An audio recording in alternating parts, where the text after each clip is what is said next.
Muchas gracias, doctor Celis. Gracias por su venia al señor presidente. Y comentarles lo que hacemos de rutina. Primero, que estamos de plácemes en la institución. 50 años es un logro interesante a lo largo del tiempo y creo que hemos crecido y hemos introducido a lo largo del tiempo todo lo que se hace hoy día en el mundo en esta institución a la que nos debemos. Vamos a hablar de cirugía para las epilepsias, y cirugía para las epilepsias es un tema amplio. Y lo primero que tenemos que identificar como tal es la definición de epilepsia de difícil control. Si tomamos en cuenta la definición del consenso de la Liga Internacional, entonces sería la falla de 2 medicamentos antiepilépticos elegidos apropiadamente y bien tolerados para el tipo de crisis que tiene el sujeto. Esto es conocido que después de 2 ensayos clínico-terapéuticos adecuados, las posibilidades de tener un control adecuado de las crisis baja de manera dramática. Y el otro aspecto importante es, a diferencia de lo que sucede con las epilepsias que se controlan de manera adecuada con medicamentos, esta es una enfermedad que parece diferente y las estrategias que tenemos para su manejo también son distintas. ¿Es un problema de salud pública? Sí. Es un problema de salud pública porque si consideramos que alrededor del 2% de la población mexicana sufre epilepsia, entonces, y consideramos que esto sería la cantidad de epilépticos que tenemos en el país, entonces, y solo consideramos que el 20% de estos sujetos cursan con epilepsia de difícil control, tenemos un mundo de pacientes que sería imposible manejar con todos los neurocirujanos entrenados en este país. Y lo más importante es que la gran mayoría de los recursos económicos que se gastan en los países desarrollados, el 85% de los sujetos pertenece a esta serie de pacientes con gran discapacidad y limitación social. ¿Cuáles son los ideales entonces? Los ideales de la cirugía de epilepsia, la pretensión original es libertad de crisis. Y lo obtenemos entre el 30 y el 85% de los sujetos, dependiendo de cuál es la zona o región o zona epileptogénica del cerebro que se encarga de la afección y provocación de crisis. El otro aspecto interesante es que la no morbilidad asociada ha sido algo que se ha mantenido en los últimos 50 años en menos del 5% en el control internacional, y la mortalidad solo la vemos en pacientes de menos de 24 meses. De tal manera que estas son las premisas y nuestra responsabilidad. Por otro lado, debemos mejorar la calidad de vida del paciente y su readaptación social en la sociedad. ¿Qué antecedentes tenemos? Sabemos que 1 de 3 pacientes epilépticos cursa con epilepsia de difícil control, que la mitad de ellos son potenciales candidatos quirúrgicos, que no tenemos una definición absoluta, que es dependiente de la etiología, y todo mundo envía a un paciente a operar con un tumor de este tipo, con un tumor benigno que involucra las estructuras mesiales. Sin embargo, muy tardíamente, este es el sujeto que llega 20 años después, con epilepsia de difícil control, con epilepsia intratable, con gran discapacidad social, a someterse a un procedimiento para tener la obligación de tratar de reintegrarlo socialmente. ¿Cuáles son los criterios generales de estos procedimientos? 2 básicos. 1, que sea una epilepsia de difícil control y que sea un síndrome epiléptico tratable quirúrgicamente. ¿Cuál es el prototipo?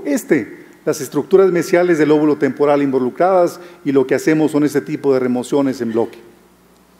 Tenemos criterios específicos para estos sujetos.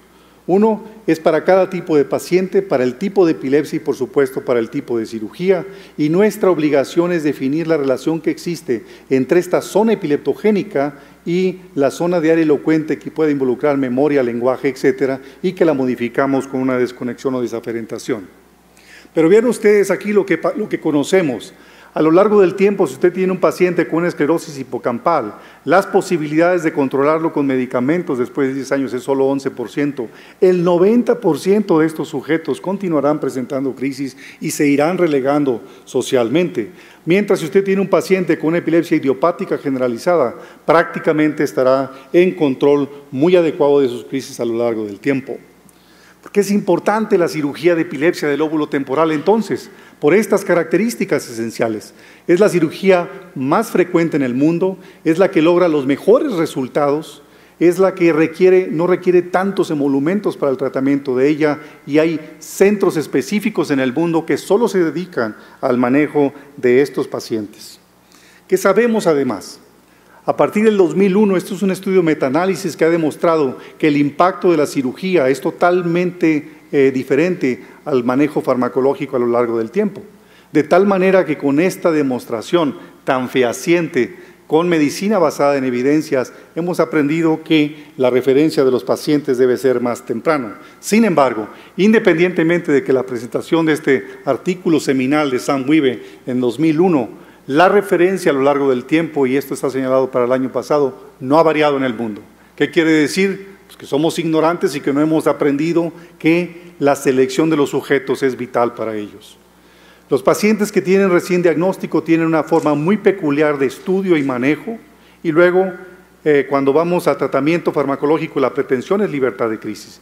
Pero ¿qué es lo que sucede en estos pacientes que tienen epilepsia de difícil control y que no son candidatos directos a procedimientos resectivos para libertad de crisis? Entonces tenemos objetivos totalmente distintos como serían las cirugías paliativas, etcétera. Requerimos además de una cantidad importante, prácticamente todos los trabajadores de la salud dedicados a las neurociencias están involucrados en este complejo estudio de los pacientes.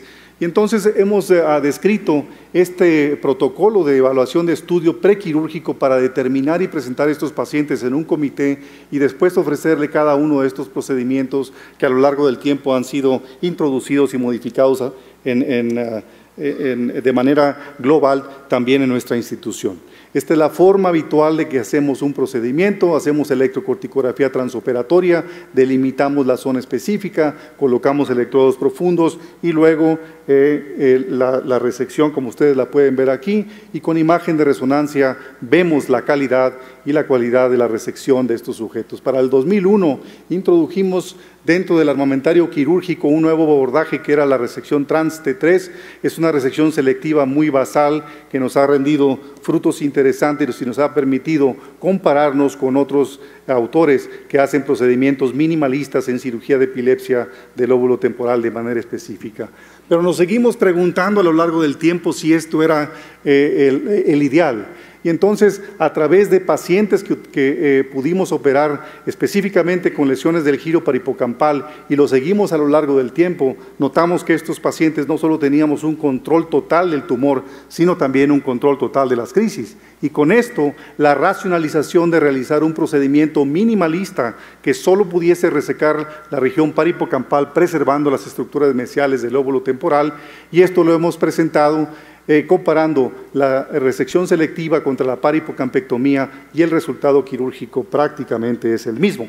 Sin embargo, debemos ser obsesivos en el reconocimiento de cuál es el tipo de crisis y el paciente ideal para ofrecer este tipo de procedimientos. ¿Qué más sabemos? Que la cirugía de epilepsia a lo largo del tiempo se continúa manteniendo con un control muy adecuado de crisis, y que hay otros procedimientos quirúrgicos, como ustedes lo pueden ver aquí, que tienen una disminución sustancial comparado con el procedimiento Reina.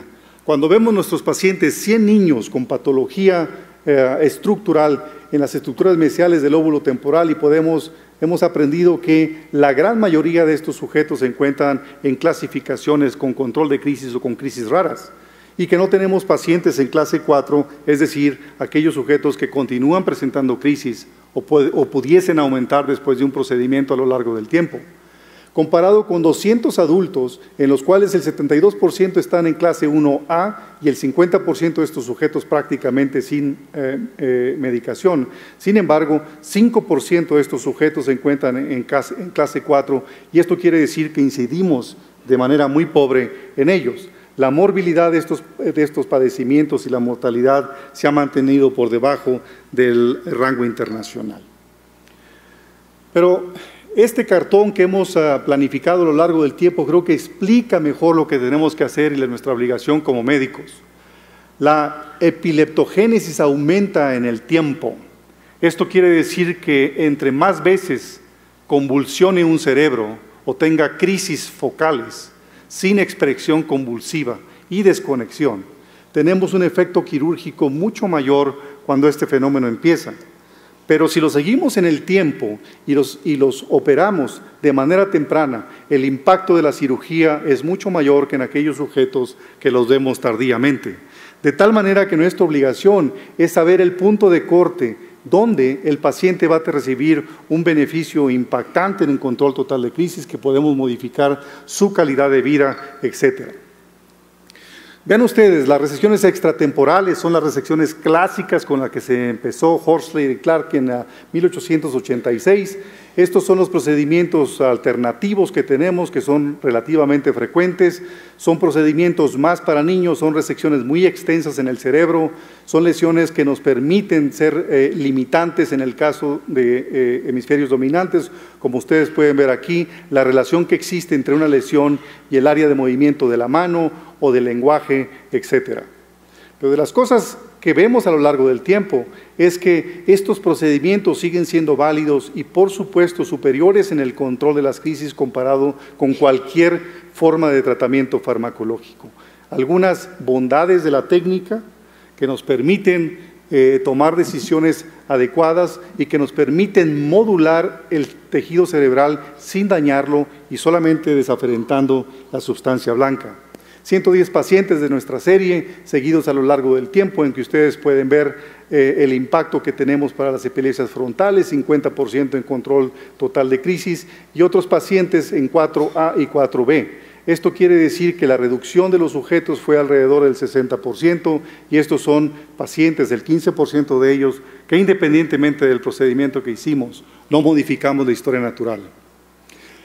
Conclusiones de la charla entonces: es la cirugía, es el mejor tratamiento para la epilepsia refractaria o de difícil control y es superior a cualquier forma de beneficio farmacológico.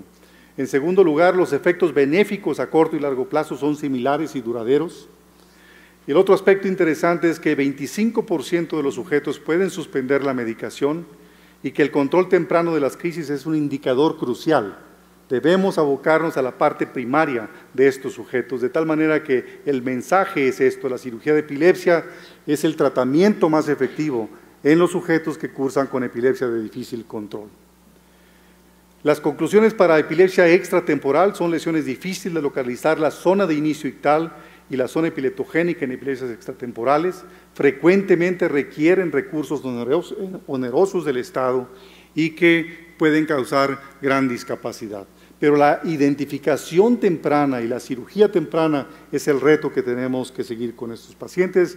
Mi agradecimiento a todos los personajes que hacen parte del programa y, por supuesto, dejarlos con esta bellísima frase de Juan Montalvo que reza: no hay nada más duro que la suavidad de la indiferencia. Y como médicos yo creo que tenemos que tener la gracia de pensar no en uno, sino en el paciente. Muchas gracias.